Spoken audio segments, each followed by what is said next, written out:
नमस्कार, स्वराज एक्सप्रेस में आप सभी का स्वागत है। स्वराज सेहत में मैं हूं आपके साथ कविता पांडे।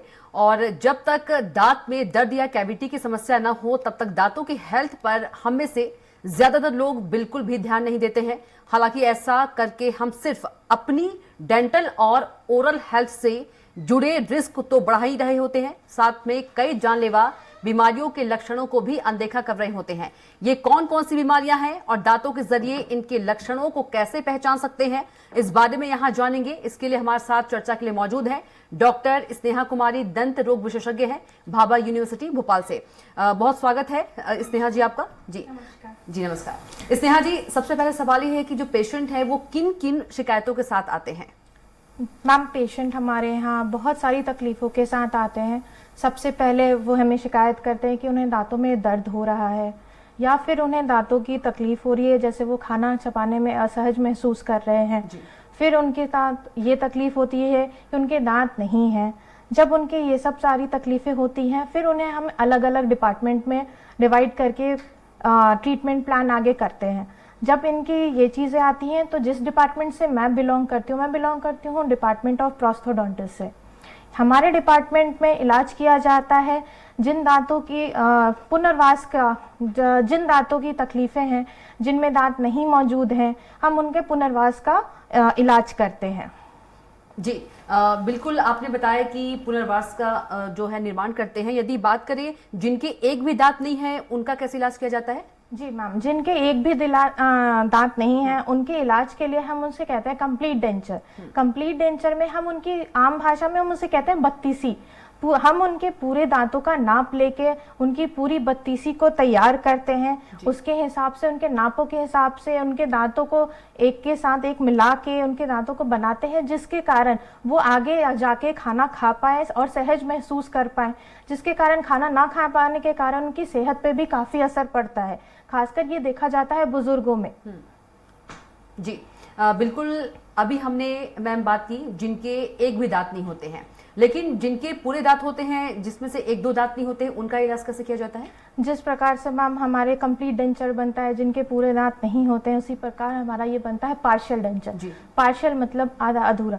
इनमें क्या होता है कि आपके जो भी दांत, एक दो दांत नहीं बनते हैं, उनके भी नाप लिया जाता है, इम्प्रेशन ली जाती है। उसमें आपको क्या किया जाता है कि जो भी दांत नहीं है उनके ऊपर रिम्स बनाई जाती है, फिर दांतों को बिठाया जाता है, फिर पेशेंट में चेक किया जाता है कि हाँ, ये आपके लिए सहज महसूस हो पा रहे हैं, कर पा रहे हैं, कहीं आपको चुभन तो नहीं हो रही है। फिर उसके बाद उनको दिया जाता है ये प्रोस्थेसिस। ये हो गए आपको दांत लगाने और निकालने के लिए। एक फाइनल भी होता है जो फिक्स्ड ट्रीटमेंट प्लान होता है। फिक्स्ड ट्रीटमेंट प्लान में आपका होता है, हम आपको ब्रिज देते हैं। अगर उसमें भी हम दो तीन चीज़ें देखते हैं, जैसे कि आपके पेरियोडोंटल हेल्थ। पेरियोडोंटल मतलब हमारे जो मसूड़े हैं, गम हैं, उनकी हेल्थ का हम ध्यान रखते हैं। अगर वो उसमें हमें थोड़ी सी भी असहजता महसूस होती है, जैसे कि अगर वो लग रहा है कि बहुत रिसेशन हो रहा है, तो वहाँ हमारा जो प्रोग्नोसिस होता है वो अच्छा नहीं होता है। दांत हम लगा तो दें बट वो 2 से 3 साल में निकल जाता है, तो हमें उसका भी ध्यान रखना पड़ता है। बट हमारी अगर पेरियोडोंटल हेल्थ बहुत अच्छी है, सब कुछ बढ़िया है, बस हमारे दांत नहीं मौजूद हैं वहाँ, तो हम आगे और पीछे के दांतों को मिलाकर उनके साइज को थोड़ा छोटा करते हैं, जिसके कारण हम उन पे कैप बिठा के और बीच के दांत जो नहीं हैं उनको सपोर्ट देते हुए हम उन पे क्राउन ब्रिज बनाते हैं। जी यदि बात करें जिनके दांत छोटे बड़े होते हैं, वो खुलकर हंस नहीं पाते हैं, थोड़ा हिचकिचाते हैं हंसने में, उन लोगों की मुस्कान के लिए क्या उपाय है? जी बिल्कुल, आजकल की युवा पीढ़ी है जो इस चीज़ के लिए बहुत ज़्यादा कॉन्शियस हो चुकी है कि हमारी मुस्कुराहट बहुत ही ज़रूरी है। कभी कभी गैप्स होते हैं, दांत छोटे बड़े होते हैं, उसमें हम आपको ट्रीटमेंट प्लान यूज़ करते हैं स्माइल डिज़ाइनिंग। स्माइल डिज़ाइनिंग जो होता है उसमें हमें आपको विनियर का ट्रीटमेंट प्लान देते हैं। विनियर ट्रीटमेंट प्लान में आपको होता है कि आप हम टूथ प्रिपरेशन करते हैं नॉर्मल फिक्स पार्शियल डेंचर के लिए, उससे कम प्रिपरेशन की जाती है, दांतों को कम घिसा जाता है और दांतों को कम क्षति पहुंचती है इससे। और इसमें चारों तरफ दांतों को आपको प्रिपरेशन करने की ज़रूरत नहीं होती है, सिर्फ आगे के दांतों को प्रिपरेशन की जाती है। और उसके साथ ही आपके फिर लैब से बन के आपके दांत आते हैं और उसके बाद लगाए जाते हैं, विनियर दिए जाते हैं। इसमें अगर आपको मान लीजिए लंबा ब्रिज है तो इसमें आपको 3 से 4 यूनिट का आराम से ब्रिज बना के आपके आगे के दांतों के लिए बहुत अच्छा अच्छी मुस्कान के लिए आपको प्रोवाइड किया जाता है। जी बिल्कुल। अब बात करेंगे दांतों के उपचार और बचाव के, तो कैसे बचाव किया जा सके? रोज़ाना ब्रश करें रेगुलर, जब भी आप खाना खाएं तो अच्छे से कुल्ला करें और पानी पीते रहें। इन सब तरीकों से आप बचाव कर सकते हैं। जी बिल्कुल। बात करें रूट कैनाल, वो क्या होता है, उसका क्या प्रोसेस होता है? रूट कैनाल ट्रीटमेंट मैम उसके आम भाषा में कहा जाता है नसों का इलाज। जब कई बार पेशेंट जब हमें कहते हैं कि हमें दांतों में दर्द होता है, तो ये इनको इन्फेक्शन की वजह से होते हैं दर्द, और ये हमारे दांतों की जो नसें होती हैं, जो रूट्स में नसें होती हैं, उनमें इन्फेक्शन आ जाता है, जिसकी वजह से केरीज भी हो जाती हैं। केरीज अगर आपको पल्प तक पहुँच गया है, पल्प तक पहुँच जाने के बाद फिर आपको ये दर्द असहनीय हो जाता है। फिर हम इसमें आरसीटी करते हैं। इसमें हम पल्प को एक्सट्रैक्ट करके फिर उनमें हम मेडिकामेंट्स फिल करके उसके बाद हम आपको आरसीटी करते हैं। आरसीटी के बाद भी आपको दांतों का ख्याल रखना है। आपकी आरसीटी हो गई, इसका मतलब ये नहीं कि आपके दांत सही सलामत। अब दांत थोड़े कमज़ोर हो जाते हैं क्योंकि उनमें नसों का इलाज हो चुका है, नसें निकल चुकी हैं। इसके लिए हम कैप प्रोवाइड करते हैं, जिसे हम नॉर्मल भाषा में क्राउन या कैपिंग कहते हैं। पेशेंट हमें अक्सर कहते हैं मैडम हमारा आरसीटी हो चुका है, अब हमें कैपिंग करानी है। वो एक दांत हो सकते हैं, 2 दांत हो सकते हैं। आप जितने भी आरसीटी कराएं हमेशा ध्यान रखें आप कैपिंग जल्द से जल्द करा लें। जी। आरसीटी की कोई साइड इफेक्ट भी होते हैं? नहीं मैम, ऐसा कुछ नहीं है। थोड़ा लोगों को ऐसा भ्रम रहता है कि हमें आंखों में तकलीफ हो रही है, बट ऐसा कुछ भी नहीं, ये सब मिथ है एक।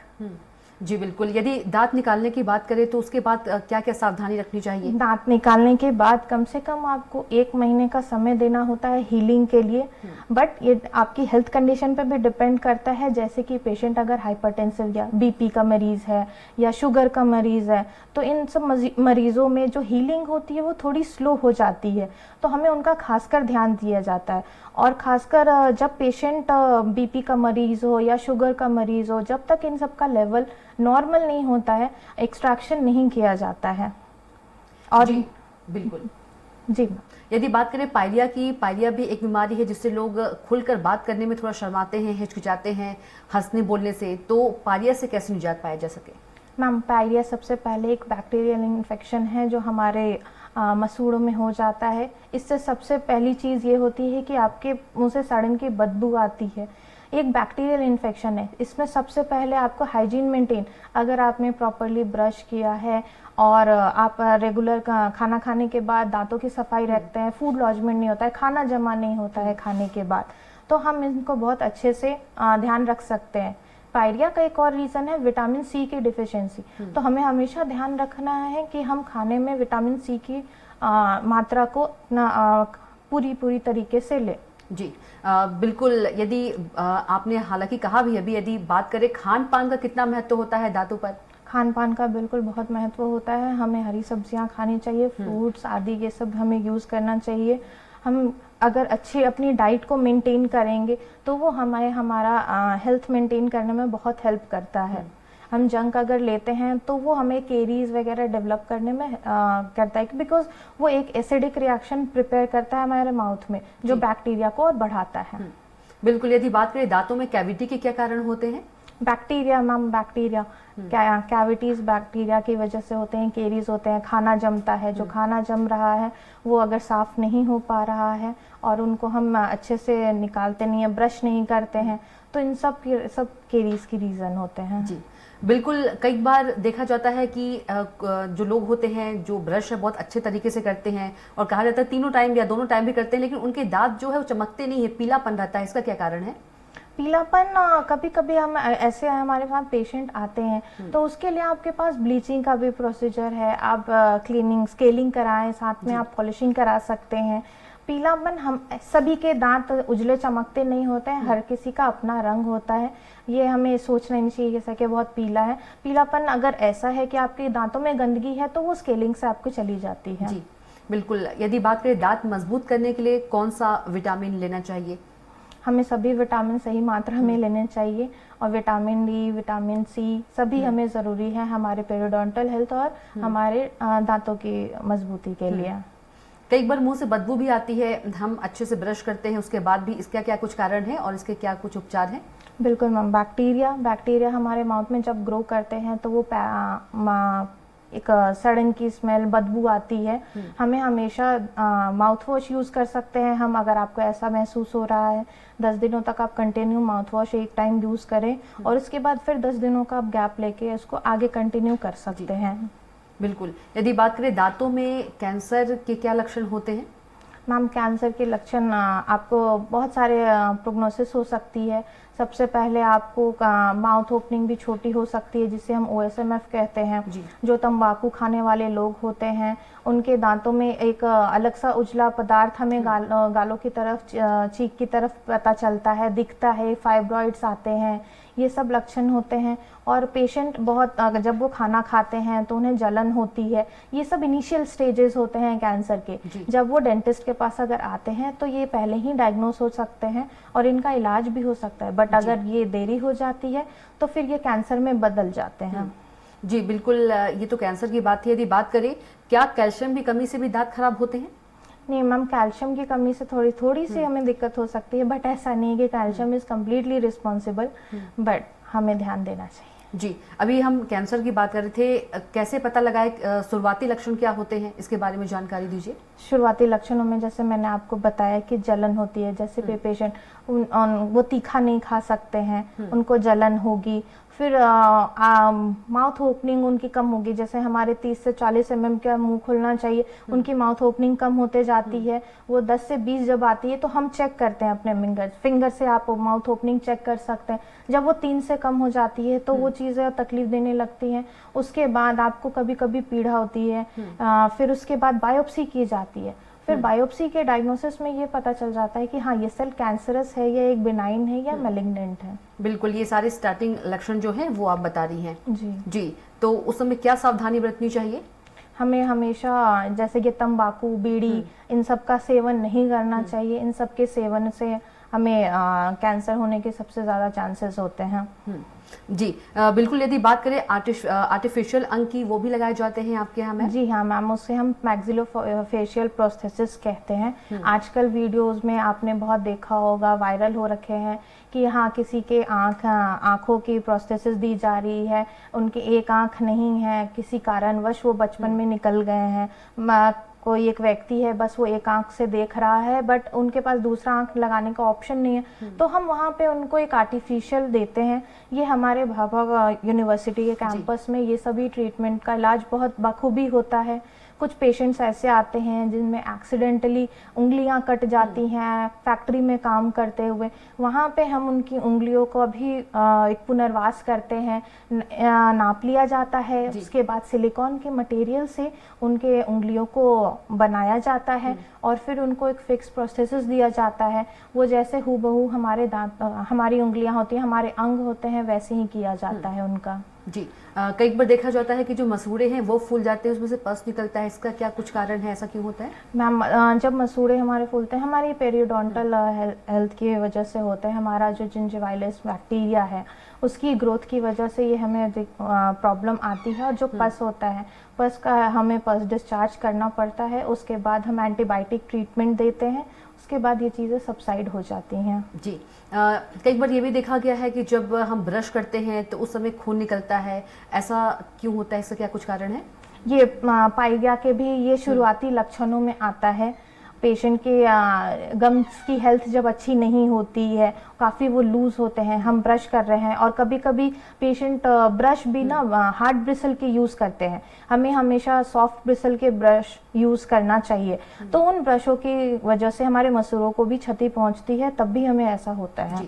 यदि दांतों में बीमारी की बात करें, दांतों में कितनी प्रकार की बीमारियां होती हैं? दांतों में मैम कई प्रकार की बीमारियां होती हैं। आपको केरी से लेके आपको जिंजिवाइटिस होती है, जिसमें उसके बाद फिर हमारे अट्रीजन होते हैं। अट्रीजन में हमारे कई बार आप ऐसा अक्सर आपने देखा होगा कि लोगों के दांत एकदम घिस चुके हैं, एकदम फ्लैट हो चुके हैं। इन पेशेंट में अक्सर देखा जाता है इन्हें रात को दांत किटकिटाने, दांत घिसने की आदत होती है। इनका भी पुनर्वास हमारे डिपार्टमेंट में होता है। इन केसेस में हम इनको क्या करते हैं कि पहले तो हम इनका एक एक्सरे लेते हैं, डायग्नोसिस की जाती है कि हाँ अगर हमें इसमें रिक्वायर्ड है तो हम इसमें आरसीटी करके फिर उसके बाद दांतों की सारे दांतों के नसों का इलाज करके फिर उसके बाद हम इन सारे दांतों का फुल माउथ रिहैब करते हैं, जिसे एफएमआर कहा जाता है। इन केसेस में आप इनको ऊपर के नीचे के दांतों का मिलान किया जाता है, बिकॉज वो पूरा फ्लैट हो चुका है, ये दांतों को बिठा नहीं पाते हैं सही से, खाने में ये बिल्कुल सहज महसूस नहीं करते हैं क्योंकि ये चबा नहीं पाते हैं। फिर इनके दांतों को जब आरसीटी हो जाती है फिर उसके बाद कैप लगाया जाता है। कैप लगाने के लिए भी हमारे पास पहले हम उनको टेम्परेरी कैप देते हैं, टेम्परेरी कैप दिया जाता है जिसकी वजह से हम उनको ऐसा महसूस करा पाते हैं कि हाँ ये आपके ऐसे ही असली दांत होंगे, आप इसमें कंफर्टेबल हैं, सब कुछ देखा जाता है। एक लंबा टाइम दिया जाता है जिसके कारण जो इनकी हाइट होती है कम हो चुकी है, इसको ये बढ़ा सकते हैं। हम हाइट बढ़ाते हैं, पेशेंट भी इसमें कंफर्टेबल होते हैं क्योंकि मसल्स इन्वॉल्व होते हैं इसमें। ग्रेजुअली मसल्स को भी हैबिट हो जाती है वो हाइट रेज होने में। उसके बाद हम इनको फाइनल एक प्रोस्थेसिस, फाइनल क्राउन देते हैं। जी यदि बात करें दांतों से कैसे डायबिटीज का पता लगाया जाता है? मैम दांतों से आप जब भी हमारे पास पेशेंट आते हैं तकलीफ के लिए, हम उनसे पूछते हैं कि हाँ कभी आपको ऐसा रहा है कि पेशेंट की पहले प्री हिस्ट्री ली जाती है कि यदि आपको बीपी की तकलीफ है या शुगर की तकलीफ है।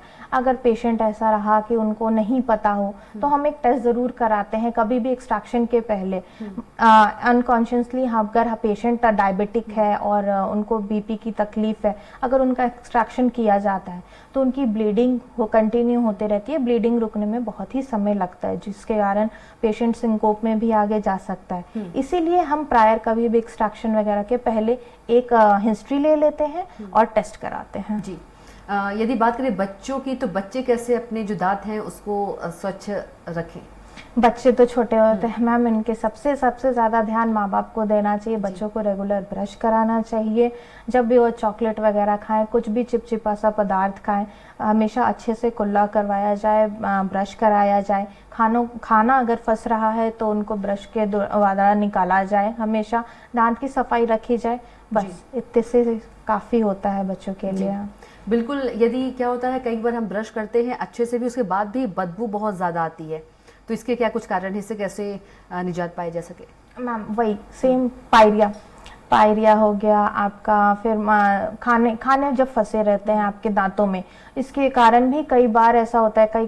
कई जगह गड्ढे बन जाते हैं आपके दांतों के बीच में, तो उन गड्ढों में जब खाना फंस जाता है तो फिर आपको ये बदबू आती है। तो हमेशा साफ सफाई का ध्यान रखें, माउथ वॉश यूज़ करें, फ्लॉस यूज़ करें। फ्लॉस एक धागे की तरह आता है, आप उसको अच्छी सी तरह दोनों दांतों के बीच में फंसा के आगे पीछे करके सफाई कर सकते हैं। जी बिल्कुल। पायरिया की मैम लक्षण क्या होते हैं? पायरिया के मैम लक्षण में आपको आते हैं मुंह से बदबू आती है। फिर उसके बाद आपको कभी कभी दर्द होता है, मसूड़ों में स्वेलिंग होती है। स्वेलिंग के साथ साथ आप कभी कभी जब वो पायरिया बहुत ही हद तक बढ़ जाता है तो आपको दांतों में रिसेशन आता है। रिसेशन होता है जो हमारे दांत का क्राउन स्ट्रक्चर है, वो मसूड़े वहां से नीचे खिसकते हमारे रूट तक आ जाते हैं, रूट दिखने लग जाती है। और कभी कभी उससे भी बुरी कंडीशन हो जाती है तो हमें दांतों को खो देना पड़ता है, दांत निकालने पड़ते हैं। जी बिल्कुल। अगर देखा जाए तो बहुत सारे लोग ऐसे भी होते हैं कि जो डेंटिस्ट के पास नहीं जाते हैं, घर में ही दांतों का इलाज करते हैं। उनके लिए क्या आप सलाह देना चाहेंगे कि कितना हानिकारक होता है घर में इलाज करना? कई ऐसे पेशेंट होते हैं जो ऐसा सोचते हैं कि नहीं हम जैसे मैंने आपको एक कंडीशन बताई कि पेरियोडोंटल हेल्थ अगर अच्छी होती है तो हम पेशेंट को क्राउन देते हैं फिक्स्ड वाला। अगर हेल्थ अच्छी नहीं होती है तो हम उन्हें सजेस्ट करते हैं कि आप लगाने निकालने वाला पार्शियल डेंचर लगा लीजिए। उनमें भी कई तरीके के पार्शियल डेंचर होते हैं, एक आपको हार्ड वाला होता है, दूसरा एक सॉफ्ट वाला होता है जिसे हम फ्लेक्सिबल डेंचर भी कहते हैं, जिसमें पेशेंट काफ़ी सहज महसूस करता है क्योंकि वो कुछ भी किसी भी तरीके से हल्का सा वो सॉफ्ट होता है, उसमें एक हार्डनेस होती है, तो अगर वो गिरे भी तो टूटे नहीं। लेकिन पेशेंट को रहता है माइंड में कि नहीं हमें तो फिक्स वाला ही चाहिए, वो क्वैक्स के पास चले जाते हैं और वो जो ये फिक्स वाले पार्शियल वाले हैं, रिमूवल वाले, उनको फिक्स करवा लेते हैं। इससे क्या होता है कि कुछ दिनों तक तो वो खाने में कंफर्टेबल होते हैं, खा पाते हैं, बट जब उनमें खाना फंसने लगता है धीरे धीरे धीरे धीरे सड़न आने लगती है, हमारे मसूड़े सड़ जाते हैं, हमारे तालू में सड़न आ जाती है अगर ऊपर के दांतों में लगा है। उसके बाद वो जो सड़न आने के बाद आगे चल के वो कैंसर का भी रूप ले सकते हैं। लेकिन लोग जो है वो समझते नहीं है, कोई लौंग का तेल लगा लेते हैं दांतों में, कोई लहसुन, बहुत सारे ऐसे जो नुस्खे हैं वो अपनाते हैं। उनके लिए मतलब बहुत ये हानिकारक है कहा जा सकता है, कैंसर तक भी। बिल्कुल ये हानिकारक हमारे लिए है। आप घरेलू नुस्खे तब तक ही कर सकते हैं जब तक सही है। आप ऐसा सोचते हैं कि दर्द हो रहा है, दर्द जब तक ना होता है पेशेंट डेंटिस्ट के पास नहीं आता, लेकिन ऐसा नहीं है। आपको पहले से ही कॉन्शियस रहना चाहिए। आपको 6 महीने पे हमेशा स्केलिंग करानी चाहिए। दांतों की सफाई कराते रहने से आपके जितनी भी गंदगी होती है, फूड लॉजमेंट होता है, कभी कभी कैलकुलस भी जमा हो जाता है काफ़ी हद तक, वो सब आपकी सफाई होते रहती है। लेकिन ऐसा सिर्फ नहीं है कि आप जब भी दर्द हो तभी ही जाएं डॉक्टर के पास, और दर्द भी काफ़ी हद तक बढ़ जाता है। जब हल्का सा कीड़ा लगता है तब आप जाइए, आप कुछ काला देख रहे हैं कि दांतों में काला काला सा आ रहा है, जाइए आप उसको मसाले भरवा लीजिए, रेस्टोरेशन होता है। अगर आप आप चीज़ों को इग्नोर करके आगे जाते हैं तो आपको फिर आरसीटी पे आ जाता है। वो कीड़े आगे बढ़ते जाते हैं और वो पल्प तक आ जाते हैं, तब फिर आपकी आरसीटी पे आ जाता है। जी जब यदि बात करें दांत हिलने लग जाते हैं तो क्या उस समय भी डेंटिस्ट के पास जाना चाहिए, सलाह लेना चाहिए, इलाज करवाना चाहिए? बिल्कुल। जब हमारे दांत हिलते हैं, आपको खुद से कभी ऐसा नहीं कि आप खुद से निकाल लीजिए, आप बिल्कुल डेंटिस्ट के पास जाएं और डेंटिस्ट की सलाह से उसमें देख लें कि आपको डेंटिस्ट कह रहा है कि नहीं अभी हमें इसको निकालना चाहिए, उनकी ही सलाह से निकालिए। क्योंकि हमारे जो सॉकेट होते हैं उसको भी हमें ध्यान से बचा के रखना है। ऐसा नहीं है कि हम किसी भी तरीके से निकाल दें, फिर जब तक हीलिंग में हमें काफ़ी तकलीफ होती है, इसकी वजह से पेशेंट को हीलिंग में बहुत दिक्कत होती है। उसके बाद कभी कभी ड्राई सॉकेट भी हो जाता है उन्हें। उसके बाद उनके जो रिज होते हैं, जो मसूड़े होते हैं, उनमें रिजॉर्प्शन भी बढ़ता जाता है। अगर आप दांतों को नहीं लगाते हैं ये दांत निकलने के बाद भी, तो उसमें क्या होता है कि आपको रिजॉर्प्शन होता है, बोन जो होता है वो गलने शुरू होती है धीरे धीरे ग्रेजुअली, और उसके बाद फिर आपको वो नकली दांत लगाने के लिए भी हड्डियां नहीं बच पाती हैं। बिल्कुल, कई बार देखा गया है कि जो बड़े होते हैं अपने उनके जो बच्चे उनके दांत हिलते हैं खुद से ही निकाल देते हैं। मैंने एक वीडियो भी देखा था कि दांत से उसकी मॉम जो है वो निकाल रही थी दांत, तो ये कितना हानिकारक है? कभी कभी ये काफ़ी हानिकारक हो सकता है, इसमें बच्चों को नुकसान पहुंच सकता है, उनकी नसों पे भी काफ़ी बुरा असर पड़ सकता है। जब आपके बहुत बच्चे छोटे हैं, उनको आप ऐसा है कि बहुत ज़्यादा दांत हिल रहे हों, वो निकल गए हों, और अगर वो दूध के दांत है तो कोई बात नहीं, आप चलिए ठीक है निकल गए, कोई खुद से ही निकल जाते हैं दूध के तो दांत। लेकिन अगर बच्चे बड़े हैं, खेलते समय दांत टूट गए, निकल गए, तो आप क्या कर सकते हैं कि 2 घंटे तक अगर मान लीजिए दांत निकल गए हैं और दांत ठीक है, बिल्कुल ठीक है, आप उन दांत को सलाइवा के फॉर्म में ही या फिर आप उसको कच्चे दूध में रख के डेंटिस्ट के पास विदिन 2 आवर्स पहुंचेंगे, तो कभी कभी हम स्प्लिंटिंग के थ्रू बच्चों को वापस वो दांत लगा सकते हैं और उसी दांत को हम प्रिजर्व भी कर सकते हैं। क्योंकि वो डेसिडियस टूथ नहीं है, वो बच्चे दूध के दांत नहीं है, वो परमानेंट टूथ है। परमानेंट टूथ बार बार इरप्ट नहीं होते हैं, सिर्फ एक ही बार इरप्ट होते हैं। बिल्कुल, एक अंतिम सवाल है हमारे दर्शकों को, क्या सलाह देना चाहेंगे आप? बिल्कुल, आप सभी दर्शकों से ये अनुरोध है, हमेशा दांतों को अच्छे से ब्रश करें। कोई भी तकलीफ हो, हल्का सा भी असहज महसूस करें, दर्द हो, हल्का सा लगे कि कहीं कुछ चुभ रहा है या आगे पीछे हो रहा है, दांत ना हो, दांत निकल चुके हों, अपनी हड्डियों का ध्यान दें, वो रिजॉर्ब हो जाती हैं दांत ना होने की वजह से, और डेंटिस्ट के पास तुरंत जाएं और उनसे इलाज कराएं और उनकी सलाह का मान करें, वो जो भी कहें उस चीज़ को फॉलो करें। जी, आपका बहुत धन्यवाद हमारे साथ स्वराज सेहत में आने के लिए। तो ये थी हमारे साथ डॉक्टर स्नेहा कुमारी, दंत रोग विशेषज्ञ, भाभा यूनिवर्सिटी भोपाल से, जिन्होंने तमाम तरह के जो सवाल हैं उनके जवाब दिए। और यदि आप भी उनकी सलाह को मानकर आप अपने दांत को स्वच्छ और चमकदार बना सकते हैं। तो स्वराज सेहत में इतना ही। आप देखते रहिए स्वराज एक्सप्रेस। नमस्कार।